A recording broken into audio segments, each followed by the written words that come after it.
सोनम वांगचुक देश के एक प्रतिष्ठित सामाजिक कार्यकर्ता, जिन्होंने लद्दाख के अधिकारों के लिए लंबी लड़ाई लड़ी, पद यात्राएं की, जेल में उनको डाला गया, यातनाएं दी गई उनको, कई दिनों तक लद्दाख के अधिकारों के लिए अनशन पे रहे, अपनी जान को जोखिम में डाला। इस वक्त वो जंतर मंतर पे हैं, लड़ाई लड़ रहे हैं पेपर लीक के खिलाफ। सोनम वांगचुक की उम्र कितनी है? 59 साल की उम्र है उनकी। उनको कोई एग्जाम नहीं देना है, किसी परीक्षा में वो फेल नहीं हुए हैं, बहुत ही योग्य व्यक्ति हैं। वो किसके लिए अनशन पे बैठे हुए हैं? इस देश के करोड़ों नौजवानों के लिए अनशन पे बैठे हुए हैं, जिनका नीट का पेपर लीक हुआ। ऐसे 22 लाख छात्र छात्राओं के लिए और 93 पेपर लीक में करोड़ों नौजवानों के अधिकारों के लिए सोनम वांगचुक 1, 2, 3 नहीं 14 दिनों से आमरण अनशन पे बैठे हुए हैं। जरा एक मीटिंग भूखा रख के दिखाइए, एक दिन भूखा रख के दिखाइए। 14 दिन से उस आदमी ने कुछ खाया नहीं। किसके लिए?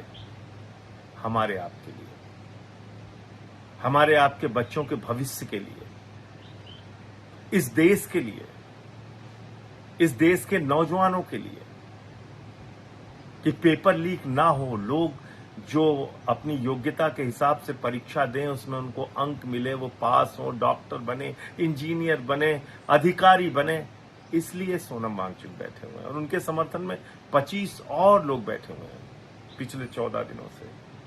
कुछ अस्पताल में जा चुके हैं, उनको मारा भी जाता है, पीटा भी जाता है, बारिश में त्रिपाल नहीं लगाने की इजाजत नहीं है उनको देशद्रोही भी कहा जा रहा है।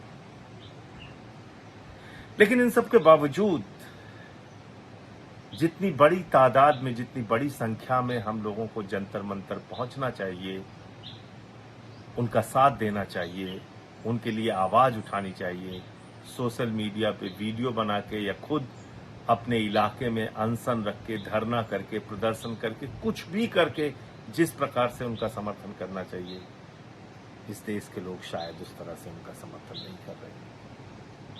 ये बहुत पीड़ा की बात है। अभिजीत दीप के, मैंने उसका एक वीडियो देखा। अमेरिका में पढ़ने वाला एक नौजवान सब कुछ छोड़ के आ गया। वो एक पुलिस अधिकारी के जूते पे सर रख के गिड़गिड़ा रहा था। जानते हैं किस लिए? कि जो बच्चे आमरण अनशन पे बैठे हैं, कम से कम उनको त्रिपाल लगाने दिया जाए। ये आजादी के 80 साल के बाद का भारत है। प्रधानमंत्री नरेंद्र मोदी जी, आप इस देश के युवाओं को अपना गुलाम समझते हैं? वो आमरण अनशन भी करें तो उनको त्रिपाल लगाने की इजाजत नहीं है, बारिश से बचने की इजाजत नहीं है, उनको देशद्रोही कहेंगे आप लोग?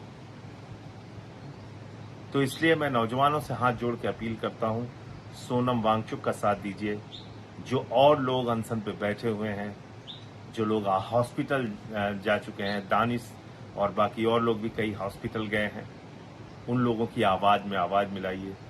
सोनम वांगचुक को ताकत दीजिए, अभिजीत दीपके को ताकत दीजिए, वो नौजवान जो जंतर मंतर पे लड़ रहे हैं उनको ताकत दीजिए। और 20 तारीख को जंतर मंतर से संसद की यात्रा है, संसद तक का पदयात्रा है, मार्च है, उसमें मैं तो शामिल होऊंगा, आप भी पहुंचिएगा। जय हिंद।